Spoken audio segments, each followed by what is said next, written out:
Niché au cœur des Ardennes belges, ce circuit historique a accueilli son tout premier Grand Prix en 1925. Il est très prisé des pilotes et des fans. Bienvenue au Grand Prix de Belgique.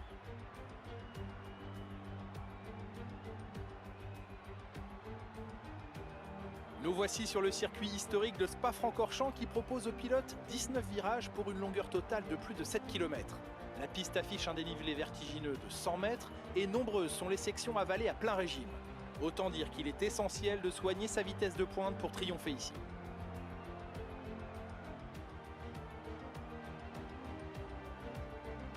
Le moment est venu de nous tourner vers la piste pour le départ de la course. Mais avant cela, Nicolas Martin, à quelle stratégie allons-nous assister de la part des équipes selon vous ? Les pilotes et les équipes ont énormément de choses à penser au moment de la course. La gestion des pneus, du carburant, de l'ERS, la liste est longue. Mais je crois que ce qui fera la différence aujourd'hui, ce sera la façon dont les pilotes tireront parti de la stratégie des stands. En entrant trop tôt au stand, on risque d'avoir besoin d'y retourner. Trop tard et on perd l'avantage pendant une grande partie de la course.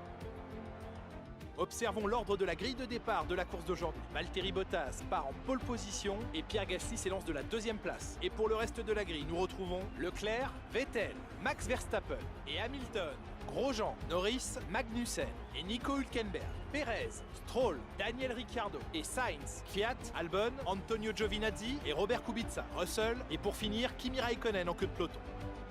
Les pilotes s'installent sur la grille, il est temps pour vous de monter le volume.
C'est Mercedes qui triomphe aujourd'hui. Quelle course fabuleuse! Dites-moi Nicolas, qu'est-ce qui leur a permis de tirer leur épingle du jeu aujourd'hui? Je sais que c'est une réponse un peu facile, mais la vérité c'est qu'ils avaient la voiture la plus rapide du peloton et un pilote qui a su en tirer parti. Peu importe le temps qu'on passe à éplucher les statistiques et à élaborer des stratégies si on ne réussit pas à suivre le rythme. Le vainqueur du jour nous a montré qu'il savait faire les deux.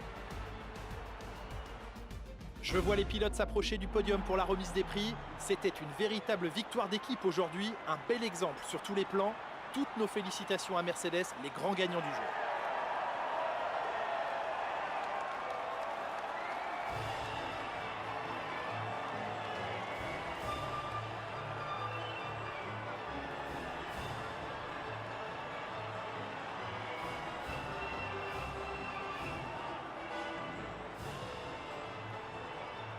Extraordinaire qui se termine. Merci à toutes celles et ceux qui nous ont suivis aujourd'hui et à très vite pour la prochaine étape de cette saison.